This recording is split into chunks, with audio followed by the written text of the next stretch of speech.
Assalamualaikum warahmatullahi wabarakatuh. Alhamdulillahirabbil alamin wassalatu wassalamu ala asyrofil mursalin sayyidina Maulana Muhammadin wa ala alihi wa sahbihi ajmain amma ba'du. Ingkang sangat kula hormati niki wonten Habib Nabil, semua keluarga besar Habib Mungtir, semua min usulihi wa furuhi sedanten ingkang kula hormati. Ingkang terhormat Habib Ahmad Bahar, Habib Ja'far Al-Attas, niki wonten Profesor Nazaruddin, wonten Pak Muzani, wonten Mas Nusron sedanten ingkang kula hormati. Yang spesial, saya ini punya dua permintaan. Satu, jangan diundang lagi. Dua, saya minta maaf kalau yang ingin ngundang, mohon nggak usah diteruskan. Saya akan cerita yang ilmiah. Saya terima kasih tadi sama Habib Abdullah bin Ja'far sama Ustadz Hasan Saifur Rijal. Begini, kenapa saya banyak dikutip para narasumber? Karena saya ini jenis kiai yang otoritatif. Jadi saya ini karena nggak menteri. Sehingga kalau belajar itu serius. Serius sekali. Ya Alhamdulillah ini ada Pak Muzani. Orang yang bisa ngelantik seseorang jadi presiden. Masih punya utang satu. Bisa nggak ngelantik kita jadi ahli surga? Begini, kalau cerita ilmiah. Nanti saya baca hadisnya. Ada kelebihan kita jadi manusia itu justru karena ketidaktahuan kita. Kita tentu hingga detik ini tidak melihat surga langsung, tidak melihat neraka langsung. Apalagi melihat Allah Subhanahu wa Ta'ala. Tapi selalu ada teori. Dan ini dibenarkan oleh semua ulama karena ini nas. Nas itu mansus. Gini itu di antara kelebihan Rasulullah SAW adalah diutus kafatal linnas untuk semua orang. Sehingga ada orang ditanya, dengan apa kamu tahu kalau Tuhan itu satu? Orang ini dengan enteng menjawab, innal isnaini, angka 2, 3, 4 dan seterusnya. Nisbatu dzalika ilal wahid, nisbatul far'i ilal asli. Jadi segampang itu nerangkan ayat qul huwallahu ahad. Allah itu satu. Karena angka itu 2, 3 sampai 1 miliar 1 triliun. Nisbatu dzalika ilal wahid, nisbatul far'i ilal asli. Semua itu asal usulnya satu. Begitu juga begitu gampangnya Syekh Nawawi Al-Bantani menerangkan. Kenapa bismillah itu dimulai ba. Huruf hijaiyah kan alif, tapi kalau bismillah dimulai dari satu ba. Ba itu ada titik satu. Anda gambar kambing, gambar apa saja. Gambar Anda entah baik entah jelek, itu tetap dimulai satu titik. Nah, satu titik ini disebut nuqtatil wujud, asal usul wujud. Sebab itu kitab I'anatul Thalibin, tadi Habib Nabil cerita sanad-sanadnya Mbah Mun. Sebetulnya kalau boleh angkuh, yang berhak cerita itu saya, karena kitabnya milik saya. Tapi beliau tak kasih terus cerita, ya Alhamdulillah. Ada penyambungnya. Nanti tak kasih lagi beliau. Ya memang yang paling berat beliau karena turunannya itu. Tapi kitabnya dari saya, jadi ya satu-satu lah. Kitab I'anatul Thalibin itu dikarang oleh ulama top. Namanya Said Abi Bakar Sato. Beliau punya murid yang sangat terkenal di Indonesia. Namanya Syekh Mahfud At-Turmusi. Syekh Mahfud ini punya murid diantaranya yang paling terkenal tentu Mbah Hashim sama Mbah Ahmad Dahlan. Pendiri Muhammadiyah. Jadi kemudian kitab I'anah ini populer sekali untuk menerangkan fikih-fikih di Indonesia. Termasuk cerita bahwa wujubul jihad itu wujubul wasail lal maqasid. Jadi jihad itu wajib, itu wujubul wasail lal maqasid. Sama cari di sarah. Sekiranya dakwah itu bisa tidak dengan jihad, dengan pengajian kayak Majelis Rasulullah, kayak Majelis Nurul Mustafa, kayak kiai kampung, itu sudah cukup karena sudah isolul maksud, orang sudah menjadi kenal Allah Subhanahu wa Ta'ala. Sebab itu ketika Sayyidina Ali diutus di beberapa peristiwa termasuk di Khaybar, Sayyidina Ali didhawuhi la ayyahdiyawu bika rajulan wahidan khairan laka min humrin na'am. Ada satu saja yang Islam karena kamu itu lebih baik daripada kemenangan. Nah, kemudian ini supaya otoritatif menghormati masjid ini, Masjid Istiqlal, masjid yang luar biasa bersejarah. Saya baca keterbatasan kita, tapi ini menjadi kelebihan. Ini hadis di Sahihul Bukhari. Nanti sebagian materinya saya tinggal supaya ini tadi otoritatif tadi supaya semuanya pakai sanad. Ini hadis dari Sahihul Bukhari sehingga Anda tidak perlu tanya ini sahih apa enggak karena ini di Sahih Bukhari ikutnya nomor hadisnya itu 6408. Monggo kalau mau dihafal. Biasanya jenengan kan hanya hafal Arba'in Nawawiyah. Ini hadis ini nomor 6408. Ada keterbatasan yang akhirnya menjadi kelebihan kita, yaitu kita tidak tahu Allah Subhanahu wa taala. Suatu saat para malaikat ditanya, apakah mereka yang membaca tasbih di sini, misalnya di Istiqlal ini, ngerti saya, kata Allah. Kata malaikat, tidak tahu. Fayaqulu hal ra'auni. Qal fayaqulu nala wawah ma ra'auka. Qal fayaqulu kaifa la ra'auni. Yaquluna la ra'auka kanu asyadda laka ibadatan wa asyadda laka tamjidan wa aktsara laka tasbihan. Andaikan manusia itu ngerti engkau ya Allah, maka tasbih mereka ini akan lebih dari kita. Saya beri contoh, ini terutama untuk zuriat Rasulullah SAW. Nabi itu manusia, basar. Tapi lakal basar. Nabi ketika muji Allah SWT ini supaya kalau sholat jenengan hayati. Misalnya pertama muji begini. Lakal hamdu mil'us samawati wa mil'ul ardi. Kebanyakan di Jawa memang baca pakai rofaknya mil'u. Tapi di beberapa sanad dibaca mil'a, itu urusan i'rab lah. Engkau itu saya puji seluas langit dan bumi. Seluas langit dan bumi. Seluas langit dan bumi itu enggak keren. Karena langit ini tetap mahsurah. As-samawat ini apapun luasnya langit itu tetap terbatas. Bumi apapun luasnya juga terbatas. Apa yang diteruskan oleh Rasulullah SAW? Wa mil umasyi'ta min syai'im ba'du. Dan pujian saya ini ya Allah sesuai kehendakmu, sejumlah kehendakmu. Karena ini yang tidak terbatas. Begitu juga ketika Nabi dengan keterbatasan sebagai manusia, bukan sebagai Habibullah. Atas nama manusia, Nabi itu punya dua sisi. Kadang sebagai basar, kadang sebagai Habibullah. Dan sama-sama penting untuk mengawal Islam ini. Saya ulang lagi, sama-sama penting untuk mengawal Islam ini. Ketika Nabi sebagai basar ngendikan begini. La nufsi tan Allahumma lakal hamdu hamda yuwafi ni'amaka, misalnya pakai mukhatab wa yukafi umazidak. Saya memuji engkau ya Allah dengan pujian yang sesuai jumlah nikmatmu. Wa yukafi umazidak, dan bisa berserasian dengan tambahan-tambahan nikmat. Tapi apapun luasnya nikmat itu terbatas. Sehingga Nabi nambahi, la ukhsi thana'an alita anta kama atneta ala nafsik. Saya muji ini tidak terhitung. Sama sejumlah pujian yang engkau lakukan. La ukhsi atau la nukhsi thana'an alika anta kama atneta ala nafsik. Sehingga ini kreasi-kreasi Bani Adam yang malaikat itu tidak bisa. Saya ulang lagi. Ini kreasi-kreasi Bani Adam yang bakat malaikat itu tidak bisa. Ini saya baca di kitab Fathul Bari, ini sarahnya kitab Bukhari.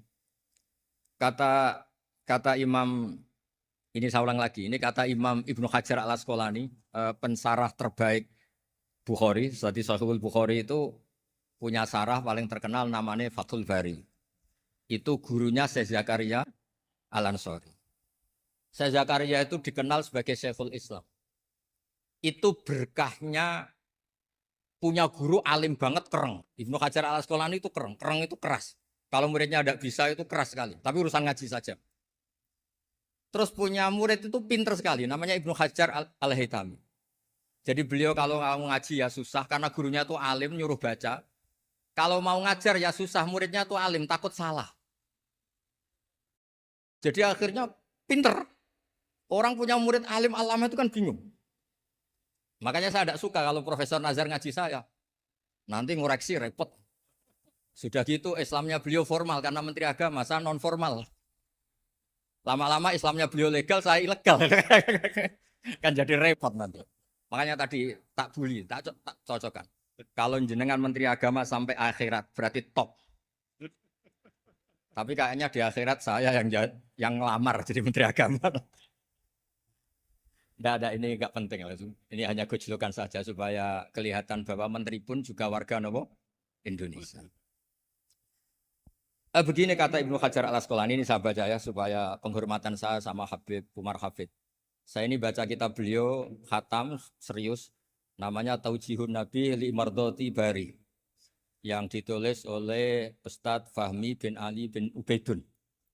Saya baca banyak termasuk ketika beliau punya manhaj yang tidak populer, kata beliau fala buddha antuwat tina nafsaka ala annana khudamatu hadal kaun. Kamu harus yakin bahwa tugas kiai, tugas ulama itu khudamatu hadal kaun, mengkhidmati semua alam raya ini. Dan jangan pernah putus asa misalnya melihat non muslim terus kamu putus asa, ini non muslim enggak. Bisa saja suatu saat rubbama aslama fakhasuna islamu. Bisa saja dia Islam fakhasuna Islam. Nah, ini wirasah nabawiyah karena dulu Nabi ketika dari kampung Abdi Yalil dan disakiti, malaikat Jibal itu usul supaya kampung itu dihabisi. Kata Nabi apa? La bal arju ayukhrijawah min aslabihim ma ya'budu wa la yusyriku bihi syai'an. Bisa saja bapaknya masih kafir, anaknya Islam, cucu-cucunya napa? Islam. Kayak apa Nabi itu? Rojaknya Masya Allah. Nah kemudian ini kembali ke tasbih tadi. Kata Ibnu Hajar al Asqalani, yukhadu min hadal hadis anna dzikral hasil min bani Adam a'la wa asyrafu min adzikri al hasil min al malaikah. Li khusuli dzikril adamin ma'a kasratis syawaghil wa wujudis sawarif wa sudurihi fi alamil ghaibi bi khilafil malaikati fi dzalika kulli. Jadi kita ini enggak melihat Allah langsung, enggak melihat surga langsung, enggak melihat neraka langsung. Tapi cara kita zikir, wis nak wis di neraka yo nuwangis tenan. Padahal yo ora mesti mlebu neraka, lha nuwangis tenanan. Kayak apa iman kita? Nah, iman seperti ini sesuai kriteria awal sing dikersana Allah, alladzina yu'minuna bil ghaib. Maka andekan saya ini kok dikasih mukasyafah sama Allah untuk melihat surga, saya milih enggak melihat supaya ngikuti yang tetap ghaib. Nanti kalau saya melihat langsung kemudian iman, kata Allah, akeh tunggali aku iman mau melihat itu. Jadi kadang-kadang keterbatasan kita ini penting. Makanya masyhur Nabi pernah ngendikan tuba liman ro'ani wa amanabi. Tapi wa tuba liman lam yaroni wa amanabi. Kalau orang melihat saya kemudian iman itu biasa. Ini orang zaman akhir tidak melihat saya tapi iman. Kadang-kadang itu enggak lewat Habib yang ganteng itu enggak, lewat Mudin. Mudin di kampung rapati di duwe. Ini ku mulang tauhid ya mandi. Islam itu digawa Habib ya mandi, digawa menteri ya mandi, digawa Mudin ya mandi. Karena Islam itu kafatal, napa kafatal. Nah yang enggak dipunyai malaikat adalah tadi seperti cerita saya tentang Imam Amudi. Segampang itu. Makanya di tradisi pondoknya Mbah Maimun itu ada tradisi qaddimid dirayah ala riwayah. Logika riwayat itu penting karena itu menjadi nyaman. Ya kayak tadi, Allah itu satu. Ketika kita berpikir angka 2, 3 sampai sekian miliar, sekian triliun, nisbatu dzalika ilal wahid, nisbatul far'i ilal asl. Semua itu dibanding angka 1 adalah cabang. Gambar kayak apa ruwetnya dinisbatkan asal usulnya mesti satu nuktoh, yaitu satu titik. Nah satu titik ini kata pengarang I'anatul Thalibin bi kana makana wa bi yakunu maya. Nah, kemudian terakhir ini enggak boleh lama-lama. Kalau lama-lama nanti sampean pinternya nyanyi saya. Jadi itu sudah. Tapi enggak apa-apa lah. Saya ini termasuk kiai yang sudah diundang. Ini termasuk Pak MPR, enggak boleh ngundang saya. Pak Nusron apalagi enggak boleh. Itu kalau di kampung sama saya hormat, kalau di sini kok kayak menteri gitu. Menteri betul tapi. Lawang gurunya dia itu teman saya gitu. Jadi saya tanya ini kalau enggak percaya. Makanya kalau sama saya beliau cium tangan, saya sebetulnya ya nggak siap dicium tangan menteri itu nggak siap. Apalagi dihormati Pak Nazar nggak siap, nanti dikira minta haji malah repot. repot. Saya ini tadi bisik-bisik itu urusan ilmu tasawuf, ya ada urusannya dengan haji. Nah, cocokan. Kenapa beliau suka ilmu tasawuf? Saya kan sering lihat beliau ceramah di TV. Katanya obat Gus obat. Orang kalau belajar tasawuf kan kepenak itu. Kayak wis ahli swarga kan kepenak di tasawuf itu kan mang. Sekarang saya cerita tentang ini karena bidang yang saya tekuni. Ada kitab tentang Ulumul Quran, namanya Al-Mufradat fi Gharibil Quran. Dikarang oleh Ar-Raghib Al-Asfihani. Ini kitab luar biasa. Di situ hanya cerita lafat-lafat per kata. Saya tadi sebelum ke sini ngajar dulu di pondoknya Beki, Baitul Qurannya Pak Kores. Karena memang saya termasuk pengajar di sana. Artinya kalau saya sering ke situ, jangan iri. Memang saya termasuk pengajar di sana. Termasuk pengajar yang keren maksudnya. Keren itu artinya pakai referensi, bukan asal. Begini kata kitab itu. Rasulullah SAW itu kan punya nama Muhammad. Orang yang banyak sikapnya atau semua sikapnya terpuji. Termasuk ketika sebagai manusia. Sama kita termasuk ketika sebagai apa? Manusia. Sebagai manusia aja Nabi gak pernah salah. Begini kata kitab itu. Nabi-nabi yang keren-keren itu. Sama lihat di Ahaditsus Syafa'ah. Itu masih egois. Ketika ada haulul mauqif. Ada prahara mauqif. Itu semua Nabi bilang nafsi, nafsi, nafsi, nafsi. Ketika dimintai syafaat bilang nafsi, nafsi. Tapi Rasulullah SAW itu beliau ngendikan ummati, ummati. Dan beliau ketika dimintai syafaat kata beliau sudah analah saya bisa memberi syafaat. Kata beliau fa'akhirru lillahi ta'ala sajidan. Fayaqulu li ya Muhammad irfa' ra'sak wasal tu'tah wasfa'tu syafa'. Kayak apa hebatnya Rasulullah SAW? Umumnya para nabi melihat akhirat itu sudah akhir dari semua amal. Itu menurut Nabi Muhammad gak keren. Allah itu gak bisa didikte akhirat. Allah itu Tuhan, tetap yaf'alu ma yas. Jadi gak bisa misalnya sudah akhirat orang nyuwun sewu. Terus tanya, ya Rasulullah ini sudah akhirat kok jenengan sujud bareng ini gimana? Ini sudah gak darul amal tapi ini darul jaza, gak bisa. Akhirat gak bisa dibatasi. Karena akhirat gak bisa membatasi Allah, Nabi tetap dengan rileksnya minta sama Allah. Fa ahmaduhu bima hamida 'allamani ya rabbi. Kemudian saat itu saya muji-muji Allah dengan pujian yang luar biasa. Terus kata kitab itu, fa Muhammadun ahmadu min ghairihi. Makanya beliau punya nama Ahmad. Ahmad itu afal tafdil, bukan fi'il mudhari' waqi' mutakallim. Ini pernah madrasah dulu di Qutsian. Tamat terus. Beliau kalau di rumah hormatnya enggak kayak tadi, lebih dari itu. Tadi di sini pejabat terus. Sembrono kalau di sini itu kelewat itu. Ya tapi enggak apa-apa itu. Tadi sudah dipuji, akhlaknya baik, apa-apa baik, alhamdulillah. Fa Muhammadun ahmadu min ghairihi. Ketika para nabi enggak bisa muji Allah di mahsyar, bahkan mereka-mereka itu nyuwun sewu egois, hanya mikir diri sendiri, nafsi-nafsi. Rasulullah Muhammad ini punya nyali untuk muji Allah dan tetap mengajukan permohonan apa? Syafaat. Makanya disebut fa Muhammadun ahmadu min ghairi. Sampeyan lihat di Bukhari di Muslim. Fa ahmadu fi mahamida 'allamani ya rabbi. Tetap muji-muji Allah. Nah, bukti bahwa teori saya benar dan otoritatif adalah yang enggak bisa hilang di surga itu juga wiridan. Ketika kita masuk surga, apa kita kegiatannya? Da'wahum fiha subhanakallahumma wa tahiyyatuhum fiha salam wa akhiru da'wahum alhamdulillahi rabbil alamin. Nah, kemudian ini juga yang terus kemudian dinyatakan al-baqiyatus sholihat. Ini kalimat-kalimat yang abadi. Karena apa? Di dunia ya kita bilang subhanallah alhamdulillah, di akhirat dia bilang subhanallah. Kayak apa kerennya kita sebagai Bani Adam? Nah, makanya disebut alladzina yu'minuna bil ghaib. Wong tidak melihat Allah, tidak melihat surga, tidak melihat neraka, tapi iman kita ini kayak iman sing musyahadah. Iman sing hakul yakin, ainul yakin. Kenapa demikian? Ya karena tadi kita diajari terus menerus oleh Rasulullah SAW. Yang terakhir saya cerita mukjizat. Ini juga terkait dengan betapa mudahnya hadaddin ini di logika, dicerna. Kata Rasulullah SAW, sabda Nabi di hadis, salang lagi ini hadis sahih. Di bab awal Fadhailul Quran di Sahihul Bukhari. Dicek kalau nggak percaya dicek. Ma minal anbiya'i nabiyyun illa u'tiya minal ayati ma misluhu amana alaihil bashar. Wa innama kana alladzi utitu wahyan auhahu wa ilayya fa arju an akuna aktsarahum tabi'an yaumal qiyamah. Enggak ada nabi kemudian kecuali dikasih wahyu, dikasih mukjizat. Dan mukjizat ini dahsyat sehingga orang itu dipaksa iman. Kayak Nabi Soleh.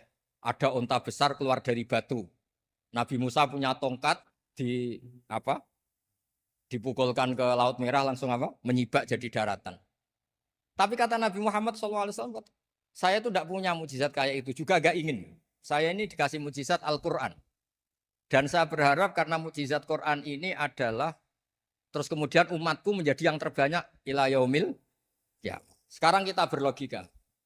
Ini kata kitab Fathul Bari lagi. Kita berlogika. A'jaza yu'jizu i'jazan. Sesuatu yang menjadikan orang lain nggak mampu disebut i'jaz. Kemudian karena ayat menjadi mukjizat. Sesuatu yang kita sepakat tidak mampu. Nah kalau itu masalahnya. Tongkat dipukulkan laut kemudian menjadi kering. Kita mampu enggak? Enggak kan? Tapi pertanyaannya. Anda bikin nyamuk mampu enggak? Enggak kan? Anda bikin sapi, bikin unta mampu enggak? Enggak kan? Makanya Nabi Muhammad SAW cukup. Sudahlah kamu itu manusia. Bahkan sekedar menciptakan lalat itu enggak bisa. Inna wahala yastahi ayyadriba masalam ma'aba'udatan fama fau. Kemudian mukjizat ini sama Nabi dicontohkan hal-hal yang keseharian kita. Wa min ayatihil lailu wan naharu wasyamsu wal qamar. Sekarang peristiwa laut dibelah Nabi Musa dengan matahari yang enggak pernah turun mesin itu keren mana coba? Keren matahari yang enggak pernah turun. Terus kata Ibnu Hajar Al-Asqalani, li annal mu'jizat al-madiyah kanat khisiyatan tusyahadu bil absor. Kana qati soleh wa asa Musa. Wa mu'jizatul Qur'an tusyahadu bil basirah. Fakana man yattabi'uhu atau yatba'uhu li ajliha aksar. Fa innal ladzi yusyahadu bil absar yang qaridu binqiradi musyahidihi. Wal ladzi yusyahadu bil basirah bakin. Ya, saya ulang lagi bakin. Ya, bakin terus disaksikan orang sing ja'a badal awali mustamirran. Begini logikanya. Mukjizat kayak nakoti soleh atau Asa Musa yang terkenal. Saya andaikan jadi umatnya Nabi Musa terus dikasih tongkat itu. Terus bisa apa coba? Ketika kita punya utang disuruh nyaur ya nggak bisa dipakai jaminan kan. Sudah gitu orang tanya ini asli apa enggak? Kalau asli buktikan. Kan ya repot. Tapi kalau kita jadi umatnya Rasulullah SAW ditunggoni Quran. Punya banyak masalah resepnya sabar. Kalau nggak bisa sabar ya nyari kiai-kiai tukang ijazah anak menodongannya mandi. Karena orang mensifati Allah itu macam-macam. Makanya saya pastikan, nggak ada agama yang mengajarkan rasional kayak agama apa? Islam. Makanya likaumi yaqilun, likaumi yatafakkarun. Coba misalnya nyamuk. Kamu bikin nyamuk nggak bisa kan? Nyamuk punya organ tubuh kecil. Organ tubuhnya punya urat. Kamu mikirnya kayak apa? Sekedar bikin patungnya saja nggak bisa, apalagi bikin nyamuk. Jadi untuk mengakui kudrohnya Allah yang tidak terbatas dan kita lemah, itu udah usah nunggu peristiwa kayak terbelahnya laut. Cukup wa ma min dabatin fil ardi wala ta'ir yatiru bi janahihi illa umamun amsalukum. Inna fi khalqis samawati wal ardi waqtilafil laili wan nahar seterusnya la ayatil liqaumi yaqil. Nah, gara-gara pola yang diajarkan Nabi itu ila yaumil qiyamah orang tetap Islam karena nyaman. Dengan kepastian mukjizat ini baqiyah ila yaumil qiyamah. Itu kayak apa baiknya Nabi? Makanya saya suka tadi burda yang dibaca. Ada ulama kayak Muhammad bin Said Al-Busiri yang ngarang burda. Itu kalau berpikir itu sederhana. Ngeten lho Gusti, malah nerangno pangeran. Lama da'awa da'ina li ta'ati bi akramir rusli kuna akramal umami. Ngeten lho Gusti, karena Rasul Muhammad itu terbaik, ya logikanya umatnya juga terbaik. Jadi lama da'awa da'ina li ta'atihi bi akramir rusli mesti kuna akramal umam. Jadi burda ini saking manjanya sama Allah sampai bilang gini. Wala yadi ka Rasulullah jahu kabi idal karimu tajalla bismimun takim. Ya Allah, engkau telah menamai Nabi engkau itu Raufur Rahim. Yang penuh kasih sayang, yang sohibus syafaat. Maka ketika engkau ingin nyiksa kami dengan alasan engkau ini al-muntakim, dat yang bisa nyiksa orang maksiat. Jenengan harus ingat ya Allah, bahwa Nabi kita itu Nabi yang engkau gelari Raufur Rahim. Ya kalau gitu jangan jadi nyiksa. Terus gunanya apa digelari Raufur Rahim ra iso nyafaati gitu. Itu jenenge wala yadi ka Rasulullah jahu kabi idal karimu tajalla bismi muntak. Terus fa inna min judika dunya wa darrataha wa min ulumika ilmal lauhi wal qalam. Dan itu juga yang dibuktikan Rasulullah SAW. Sampai beliau ngendikan likulli nabiyyin da'watun mustajabah wa akhtabi da'wati syafaatan ummati yaumal kiamah. Semua nabi itu punya doa yang mustajab dan semuanya sudah dipakai di dunia. Tapi saya menyimpan jatah itu supaya saya tetap punya hak syafaat fi yaumil kiamah. Terus ini bukti-bukti bahwa ilmu yang selama ini diajarkan para habaib, para kiai itu otoritatif. Saya hanya bantu jenengan memastikan kalau hadis itu sahih dimaknai oleh ulama-ulama yang kredibel. Ya, perjanjian terakhir tadi. Saya ini termasuk kiai yang sregep tanya Mas Nusron. Pak Muzani juga pernah ke rumah saya. Meja saya itu isinya ya kitab. Habib Nabil pernah ke kamar isinya kitab. Jadi kalau jenengan ngundang saya itu berhadap-hadapan sama hukumnya Allah, yaitu ganggu orang belajar gitu aja. Assalamualaikum warahmatullahi wabarakatuh.